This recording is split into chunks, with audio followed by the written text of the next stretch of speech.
ഞാൻ ഈ മിററിലൂടെ ബാക്കില് വണ്ടി പറഞ്ഞ നോക്കിയപ്പോ ഇവിടെ ഇരുന്നവള് പറയണ ഞാൻ അവളെ നോക്കിക്കൊണ്ടിരിക്കണെന്ന്.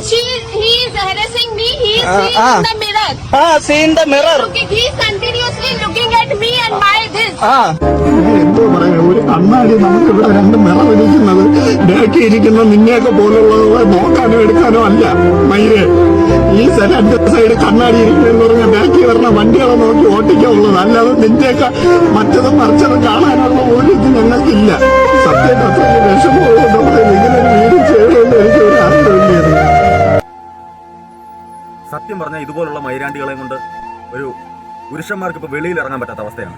കണ്ടില്ലേ ഒരു ഓട്ടോക്കാരൻ്റെ അവസ്ഥ കണ്ടോ? എത്ര നല്ല നന്മ പ്രവൃത്തി ചെയ്യുന്ന ആളുകളാണ് ഓട്ടോക്കാർ. ഇപ്പോൾ ഞാൻ ഓട്ടോ ഓടിക്കുന്ന ഒരാളായതുകൊണ്ട് പറയുമല്ല, ഞാനൊരു കണ്ടന്റ് വീഡിയോ ഇടുന്ന ഒരാളാണ്. ഞാൻ എല്ലാത്തിനെ കുറിച്ചും വീഡിയോ ചെയ്യും. അത് ഓട്ടോക്കാരൻ നല്ലത് കാണിച്ചാലും പന്നൽ കാണിച്ചാലും ഞാനത് ചെയ്യാറുണ്ട്. ഇത് പക്ഷേ ഒരു പാവം പിടിച്ച ഒരു ഓട്ടോക്കാരന് നിങ്ങൾ മനസ്സിലാക്കണം. ഒരു ഓട്ടോയ്ക്കകത്തിൽ അതിന്റെ ഫ്രണ്ട് വശത്തിരുന്നാൽ അതിന്റെ മിററിലൂടെ നോക്കിയാൽ ബാക്കിലിരിക്കുന്ന രണ്ട് സൈഡിലും ഇരിക്കുന്ന ആളുകളെ നമുക്ക് അതിനകത്തൂടെ കാണാൻ പറ്റും. പകുതി ആളുകളെയും പകുതി റോഡിലുമാണ് കാണുന്നത്. അപ്പോൾ അവരോർക്കും നമ്മൾ നോക്കുമ്പോൾ അവരെയാ നോക്കുന്നതെന്ന് പറയും. എന്തൊരു കഷ്ടമാണല്ലേ. ഇപ്പോൾ തന്നെ നിങ്ങൾ ഈ വീഡിയോ ഒന്ന് കണ്ടു നോക്കുക. നമുക്ക് ഇങ്ങനെയാണ് ഒരു ഓട്ടോയ്ക്കകത്ത് ഇരിക്കുമ്പോൾ പുറകിൽ വരുന്ന വണ്ടികളെ നമ്മൾ സൈഡിലൂടെ കാണുന്നത്.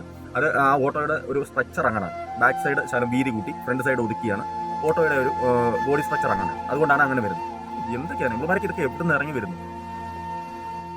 നിങ്ങൾക്കെല്ലാം ഒരു വിചാരമുണ്ട്, നിയമത്തിന്റെ പിൻബലം ഉള്ളതുകൊണ്ട് നിങ്ങൾക്ക് എന്തും ആവുമെന്ന്. പക്ഷെ അത് ചുമ്മാതാണ്. ഇപ്പോൾ സോഷ്യൽ മീഡിയ ഇതുപോലുള്ള കാര്യങ്ങൾക്ക് നിന്നെയെല്ലാം വലിച്ചു കീറി ഒട്ടിക്കുന്നുണ്ട്.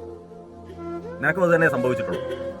അതുകൊണ്ട് ഇനിയെങ്കിലും നിങ്ങൾ ആലോചിച്ചോ, ഇതുപോലെയുള്ള കാര്യങ്ങൾ ചെയ്ത് വൈറലാകാം എന്ന് ശ്രമിച്ചാൽ വലിച്ചു കീറി ഒട്ടിക്കും, യാതൊരു സംശയവുമില്ല.